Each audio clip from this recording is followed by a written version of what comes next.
Kylian Mbappé au sommet du football cette saison. La question dont je pose, est-ce qu'il est au sommet? Parce que pour tous ceux qui savent, Kylian Mbappé, c'est 11 matchs, 15 buts et 2 passes décisives. Et actuellement, je pense que c'est le meilleur joueur du monde pour cette saison. Donc pour tous ceux qui doutent encore de la qualité de jeu que ce gars-là peut avoir au Real de Madrid, de sa vitesse, de son état décisif cette saison-là, il faut vraiment vous méfier parce que je pense qu'après tout, on est ici là sur la marche vers le Ballon d'Or 2026. Arrêtez de faire des comparaisons inutiles. Kylian Mbappé contre Yamal et Yamil Yamal, des duels avec Vinicius Junior, avec le coach, avec Ousmane Dembélé qui vient d'être Ballon d'Or. Avec tout ça, ça ne sert à rien. Je pense que si Kylian Mbappé a tellement compris qu'au final, il fallait plutôt travailler.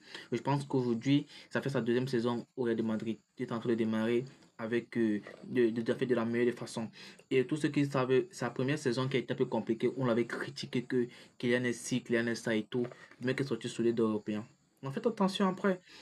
Le mec est sorti sous les deux européens. Donc, je pense qu'aujourd'hui, avec cette saison qu'il a en train de commencer avec du feu, pour tous ceux qui savent, il a marqué dans tous ses matchs, juste avec Maroc, le troisième match de la saison, où il n'a pas marqué.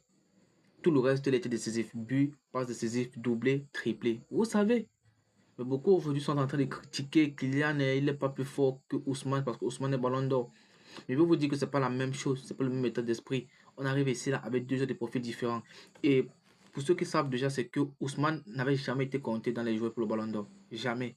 Pourtant, Kylian, il date depuis 2018 que ce joueur-là, il est toujours dans les nominés de Ballon d'Or. Il est toujours là, toujours là, toujours là. Donc, c'est-à-dire que à chaque fois qu'une saison passe, on pense que ce gars-là peut être là. Même si ce n'est pas le gagnant, mais il peut quand même figurer dans ceux qui étaient probables à gagner. Pourtant, Ousmane, jamais. Et une fois qu'il a été nominé, une fois il est vainqueur. C'est deux trucs différents. Donc je pense qu'ici, les gars, Kylian, on peut dire que c'est le meilleur joueur du monde pour le moment. Et c'est peut-être aussi que beaucoup vont me dire non, il y a aussi Harry Kane qui fait pareil et qui fait encore plus que lui et tout. On voit des triples à chaque match et tout. C'est la même qualité, hein. C'est la même qualité, mais je pense que du niveau de la compétition, au niveau de la qualité européenne, je pense que le Real de Madrid passe en premier avant le Bayern. Et si ça passe en premier avant le Bayern, en plus, le Real de Madrid se positionne en Champions League. Le Real de Madrid se positionne en Liga qui est déjà plus supérieure à la Bundesliga. Là, ce sont des trucs qu'il faut comprendre.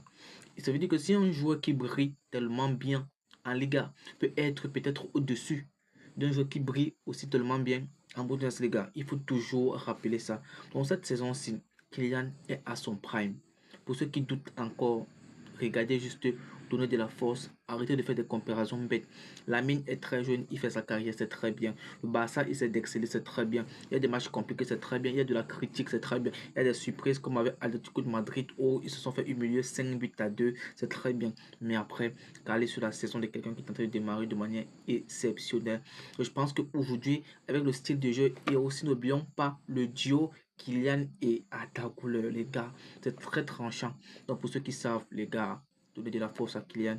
Bientôt, 2026, le mec, il sera le prochain Ballon d'Or et entrera dans l'histoire des Ballons d'Or français. Il deviendra le 7e Ballon d'Or français. Les gars, n'oubliez pas. Alors on s'abonne, on lâche un commentaire et on se retrouve bientôt pour une toute nouvelle vidéo.